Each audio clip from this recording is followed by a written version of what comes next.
The mountain had a way of swallowing people whole, and for 10 years it had swallowed Elias Ward without protest. His cabin stood crooked against the wind, half buried in snow for most of the year, its wood darkened by storms and silence alike. No smoke rose from his chimney unless necessary. No footprints led to or from his door unless survival demanded it.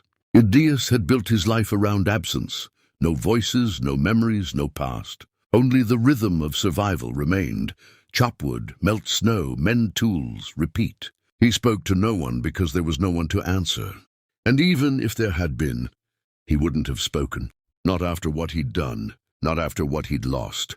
That night, the storm came harder than usual, wind howling like something alive, clawing at the cabin as if trying to drag it down into the valley below.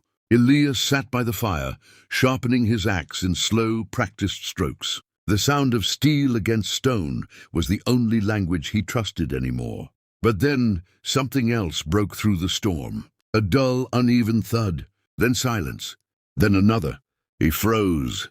It wasn't the wind. It came from the door. For a long moment, Elias didn't move. 10 years, and no one had ever knocked. No one came here. People avoided this mountain, avoided him, if they even remembered he existed. His grip tightened on the axe. Another thud followed, weaker this time, desperate. Slowly, reluctantly, Elias rose. When he opened the door, the storm forced its way inside like an angry beast, and at his feet lay a girl. She was barely conscious. Her body curled against the threshold, like she had tried to become part of the wood itself. Frost clung to her lashes. Her lips were cracked, pale blue. Her hands were raw, bleeding through torn gloves, fingers stiff with cold. She looked like she had been running for days, maybe longer. Elias stared down at her, unmoving. This was not his problem. That was the rule. That was how he survived. He could close the door, let the storm take her, and nothing in his life would change. Nothing would break again. But then her eyes flickered open, and she whispered, barely audible over the storm, "Please." Something inside him, something buried deep under years of silence, shifted. And before he could stop himself, Elias Ward stepped aside and let the past walk back into his life. When she woke, it wasn't gentle. Pain came first, sharp, burning, crawling through her fingers and toes like fire under the skin. The girl gasped, jerking upright, only to collapse again under the weight of exhaustion. The ceiling above her was unfamiliar, rough wood beams, dim firelight, flickering shadows like ghosts across the walls. She wasn't outside anymore. She wasn't alone. Panic hit instantly. Her eyes darted around the room until they landed on him. Elias sat across the cabin, unmoving, watching. He looked like the mountain itself had carved him. Hard lines, thick beard, a jagged scar stretching from his temple down to his jaw. His eyes were the worst part. Not cruel, not kind, just empty. Like a man who had already seen everything worth seeing and decided none of it mattered. She tried to speak. Nothing came out. Elias didn't move to help her, didn't ask her name, didn't ask why she was there. Instead, he simply stood, walked over, and placed a tin cup of water beside her. Then he stepped back again, returning to his silent watch. That was the beginning of their language. No words, only actions. Days passed like that. He treated her frostbite without explanation, wrapped her hands, forced her to eat, kept the fire alive through nights so cold they could freeze breath midair. She learned quickly that questions would go unanswered, that this man didn't deal in explanations, only in necessity. And slowly, she began to mirror him. She stopped asking, started observing. When she could stand, she helped, clumsily at first, carrying wood, sweeping ash, fixing what little she could. He never thanked her, never acknowledged it. But he didn't stop her either, and that was enough. One evening, as the storm outside softened into quiet snowfall, she finally broke the silence. "Why did you help me?" Her voice was fragile, uncertain. Elias didn't look at her. For a long time it seemed like he wouldn't answer. Then quietly, rough, unused words breaking through years of disuse, he said, "I didn't." She frowned. "You opened the door." A pause. Then, "You didn't die." That was the closest thing to kindness she would hear for a long time. Healing didn't come all at once. It came in fragments, like sunlight breaking through clouds that refused to fully part. The girl, who still hadn't given her name, regained strength in her limbs, though her fingers would never fully lose their scars. Elias noticed everything but commented on nothing. That was his way. Observation without attachment. But something was changing. Not loudly, not suddenly, just quietly. She began leaving small things behind, proof of her presence. A folded blanket, a clean tool, a repaired hinge on the door he hadn't touched in years. Elias found them always and pretended not to notice. Until one day, he didn't pretend.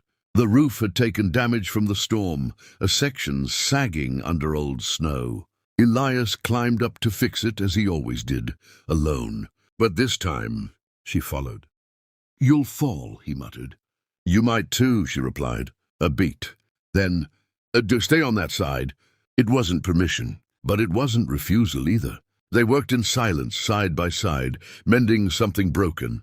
And somehow that simple act, hammering wood into place, sealing cracks against the cold, felt bigger than anything either of them had done in years. Later that night by the fire, she finally spoke again. "My name is Lila." Elias didn't respond. But after a long pause, he said, "Elias!" It was the first time he had said his own name out loud in nearly a decade. And it felt strange, like waking up after a long sleep. The mountain had protected them, hidden them. But nothing stays buried forever. It started with tracks in the snow. Boots, not Elias's, not Lila's. Fresh, close. Elias saw them. First, his body tensed instantly, instinct snapping awake after years of dormancy. Someone had found this place. Someone was coming. When Lila saw his face, she knew. "They found me." Her voice carried a kind of fear that wasn't new, only returning. Elias didn't ask who. He didn't need to.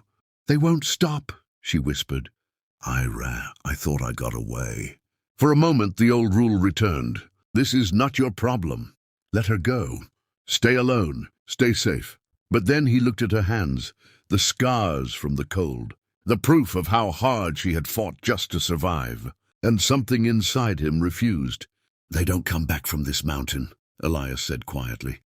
It wasn't a threat. It was a promise. When the men arrived, they expected an easy retrieval. A frightened girl, half-starved, hiding in the wilderness. They didn't expect Elias Ward. They didn't expect a man who had nothing left to lose. The confrontation was short, brutal, decisive. The mountain kept its secrets, and when it was over, the silence returned. But it was different now, because this time, neither of them was alone in it. Spring came slowly, as it always did, melting the snow, revealing the scars beneath. The mountain looked less like a prison now, and more like something alive, something forgiving. Lila stood outside the cabin, watching the horizon. She could leave now. The path was clear. The world beyond the mountain was waiting. Elias knew it. She knew it. Neither of them spoke about it. Instead, they worked together, fixing the cabin, expanding it, turning something abandoned into something lived in, something real. Days passed, then weeks, and one morning as the sun rose over the mountain, Leila placed something by the door, a second pair of boots. Not for leaving, for staying. Elias looked at them for a long time. Then, without a word, he stepped outside and began chopping wood. She joined him, and in the quiet rhythm of axe against timber, in the shared silence that no longer felt empty, two lost souls finally stopped running. Because sometimes, home isn't a place you find. It's something you build from the pieces you thought were too broken to ever matter again.